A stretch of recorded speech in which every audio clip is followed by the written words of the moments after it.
mga members ng co-op. So in a way, you empower the small ones. Hindi naman natin gustong agawan yung mga big ones, but the big ones can take care of themselves. We take care of the small ones para makasurvive sila. Kasi we cannot leave our agriculture to the big ones lang. Kasi ang source of poverty ng Philippines are the small ones. If we want to make this country a middle-income country, we should help the small ones para ma-empower sila. Hindi naman natin sila pinayayaman. Gusto lang natin makarating sila dun sa income ng middle income, like 15,000 a month, not the existing 1,500 to 5,000 a month. You cannot live with that kind of income. Pag ganon, hindi na sila magpa-farmer kasi they cannot survive. We want them to survive so we can preserve our small farmers. And we solve the economies of scale through co-op. The lack of economies of scale. Yun lang. Kaya tinatanong ko sa iyo, ano classification ng mga co-op? Kasi hindi ko na detalye yung co-op with regards to the different sector of society. Naintindihan ko lang yung fishermen kasi nagbigay na sila ng malalaking boat, 'di ba? So pinagsi-share ng small fishermen yun, sumasakay sila lahat. And they do that. Oo. Kasi kasama nila ako sa launch nila ng ano. Ako, never ako naimbita sa launch nyo ng Inspire ng livestock. Kaya hindi ko alam kung ano yung model nyo ng livestock. So, I don't have any idea kasi itong BIFAR, under the new management, inimbita nila ako pag pag nagbigay sila ng boat, tapos pinalalakad namin from the shore. Ang ganda-ganda tingnan at saka tuwan-tuwa sila. Especially sa West Philippine Seas kasi challenge sila sa West Philippine Seas. Takot na takot ang mga In fact, yung mga fishermen sa Subic nung i-launch namin yung boat nila papuntang West Philippine Seas, hindi sila nakatawa eh. Medyo natatakot sila kasi hindi ba may danger ng konti from the Chinese. So, pero I was so happy kasi I have been suggesting that to the BIFAR nung panahon pa ni Gongona, nung si Gongona ang head ng BIFAR. Ayaw niya ako pakinggan. Kaya natuwa ako na under the new management, pinakinggan na ako. Nung ko pa sinasuggest yun eh. Ma'am, rest assured na yung pagpili, mayroon po tayong mga categories. I-explain mo Yes. sa akin yung category. So ma'am, may primary co-op tayo, may secondary, may primary yung mga barangay based, municipal based, yung secondary, yung mga provincial, yung tertiary, mga regional.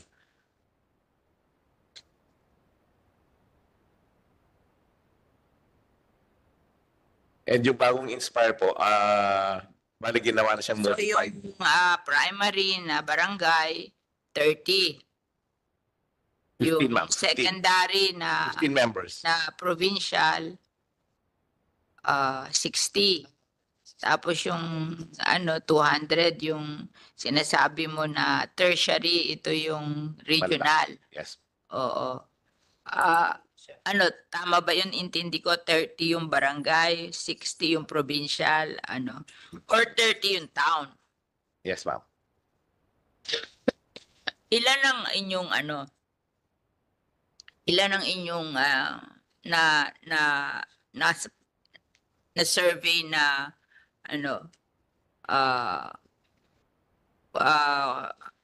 FCA sa inyong sector? Ilan ang na-survey nyo na meron?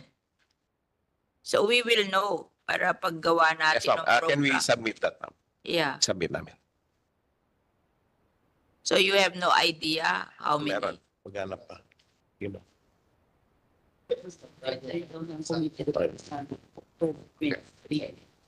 Tapos yung hearing over 18. So dapat mainit sa kanila. So I just want to announce on the hindsight, ang deadline ng submission ng committee report ng agriculture is October 23. So the last day of budget hearing is October 18.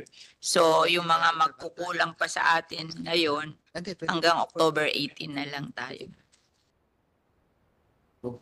So, no idea whatsoever. Sandali lang po, madam. It should not be exact, but at least you have an idea of how many. Sandali lang po. Yes. Okay. Okay.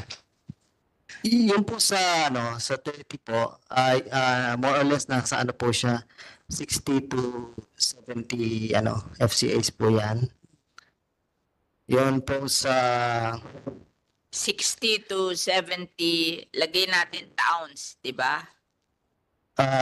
yes, pwede po muna. Farmers co-ops. Farmers co-ops po yan. And then yung Yung pong 60, medyo bata po, makalahati lang po. 30, To 40 po yan. 30 to 40. Tapos yung mga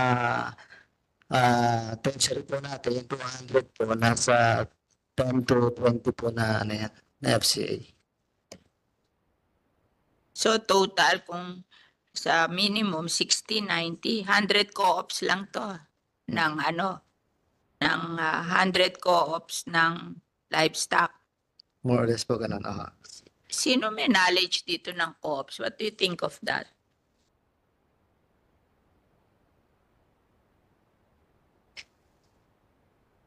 Okay, so let's confirm this sa report nyo.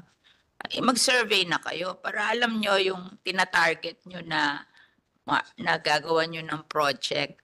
And in a year's time, anong target nyo in 1 year? Ilan ang mabibigyan nyo dito sa 100 na to? Ngayong year na to, ilan ang nabigyan nyo? Pero mabibigyan. Sa ngayon po, okay. Meron po tayong na-distribute na po na 2,904 na barangays.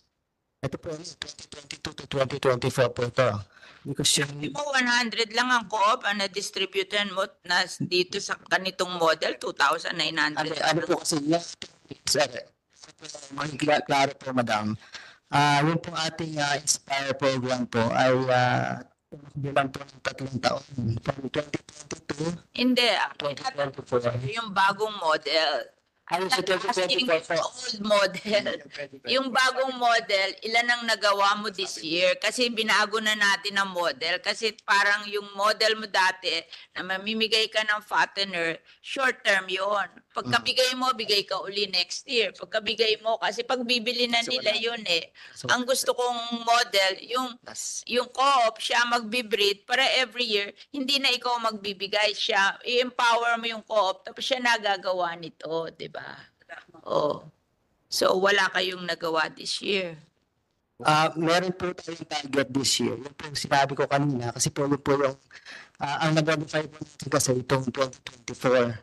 So yun po ng mga breeders na po ang liligay Sabi mo, starting January, nagpalit na kayo ng model eh.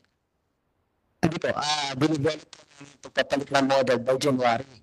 So, by January 2025, hindi ngayon 2024, hindi kayo nagpalit ng model. For 2025 po, wala na po tayong Inspire program. Mag-end na po ngayon 2024. Naman tayo ine-end ang Inspire. Pinapalitan ng concept, di ba? Wala naman, hindi ko naman sinabing i-end mo. Papalitan ng concept. And that was mentioned to me by the private sector na gusto nila palitan ng concept. Kasi mas long-term yung concept na yun. Kasi yung mga private sector natin sa livestock, they're not necessarily the ones raising the animal. They buy from the small farmers and then they trade. So may concern din sila na makaproduce yung small farmers that they will buy and they will trade. Oo. Kaya sila lumalapit sa akin to make it more long term yung project. Kaya very particular sila dito sa Inspire. Hindi natin tinatapos ang Inspire, pinapalitan lang natin yung model na instead na mamimigay kayo, bibigyan nyo ng breeder, tapos silang magbe-breed para i-empower natin yung farmer to become breeder. So hindi na kayo mamimigay, sila na. Pero of course, tutulungan nyo na makastart sila ng breeding farm. Naintindihan nyo ba yun? O ano? Okay.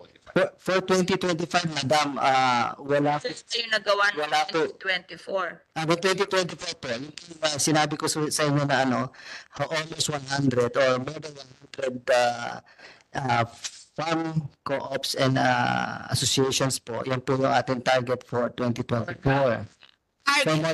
For modified Inspire po yan po. So, mamimigay ka sa 2025. Hindi po, dapat po ngayon po itong 2024. Abot pa rin. Pero ulit po yung 2025. Tama po. Tama po. 2 months to Tama go po. eh. Ano Yes, pa ma'am. huli? Yes, ma'am. Tama po. Meron bang livestock that they have to produce it before Christmas kasi malaki demand pag Christmas? Meron bang ganun kayong timing? Wala Kaya kayong lahat ng timing. ganun opo. Ano? Medyo Kasi nag-modify tayo. oo nga, nag-modify. Saan ba yun?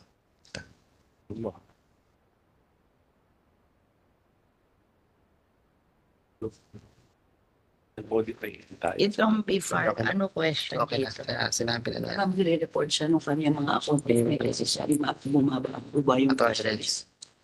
Ito po yung gatas kung ano na yung accomplishments. Kasi yung sinasabi nila 5% Umakyat na.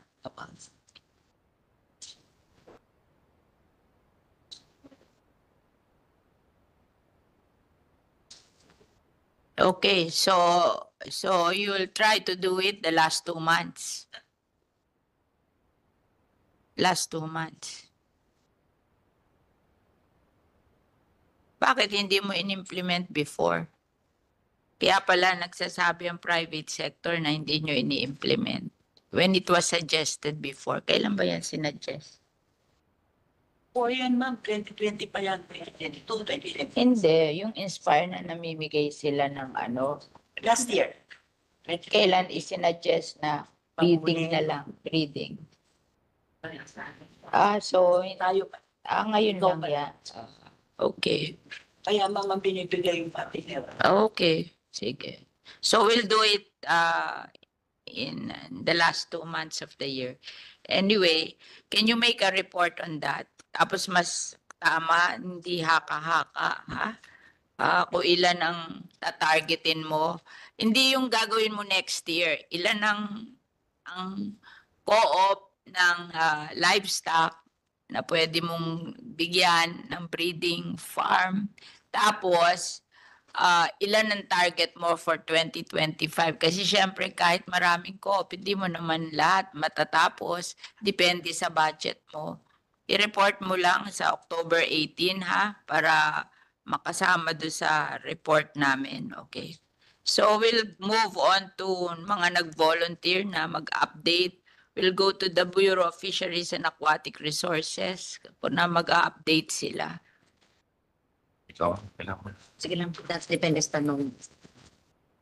Good morning po, Madam Chair, and to Secretary Laurel and the DA family. We would like to, first, ma'am, report to you about the 62-footer boats. Our first batch, ma'am, were able to complete 37 units, and then followed by 52 units. For the 52 units po, mako-complete na po siya within, hopefully, November. Delivered po siya sa nationwide po. And then for the additional 66 po, soon to be awarded pa po. Medyo may konting delay lang po sa procurement po. Opo. May 66 pa po. For award na lang po yon. For this 2024 po. For this year. So ang total mo is 66, 57, saka 52 and 37. 155. for this Yes, po. year. Ilan ba ang tingin mo na co-op na dapat mo bigyan ng ganyan? Our beneficiaries po are all associations co-op po. Or co-op? Per unit po.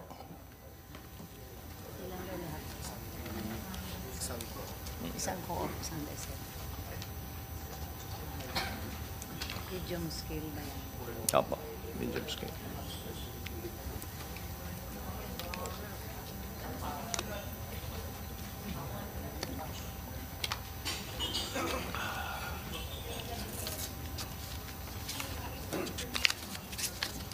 Medium scale natin, 20.1, 152 million size.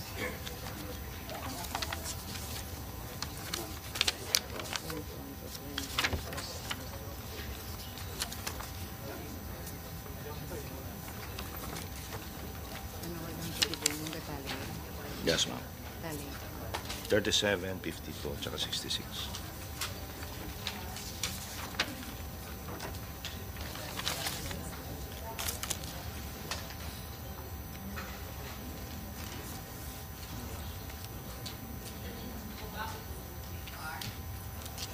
Yes, ma'am.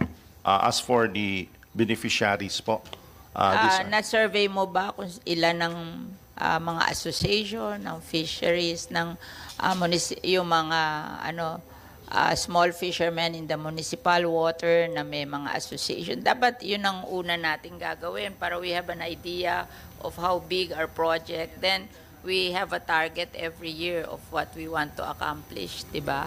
Oh, so Yes, ikaw, ano tingin mo? Ilan? The whole Philippines. Actually po, the beneficiaries po are all associations. Yeah, yeah. Minimum of Di- 15, ma'am. Oh, Members per association. Oo, pero ilan sila sa Pilipinas? Tingin mo? Just an estimate, not exact. Kasi ilan ba ang fisheries, yung Registered. mga local government na ang major fisheries? Ilan local government yun? Hindi naman lahat ng local government may mga landlocked di ba? Ilan? Sa There were Pilip- about 66 coastal provinces po yung pinapriorities po natin. ilan ang towns nila? All in all, siguro mga 1,200 something po siguro. Coastal Laki. municipalities po. Oo, more or less. 1,600 lang tayo eh. Opo. So 66 These are mostly coastal. provinces. 1,000. 66 coastal provinces and perhaps 1,000 coastal municipalities po.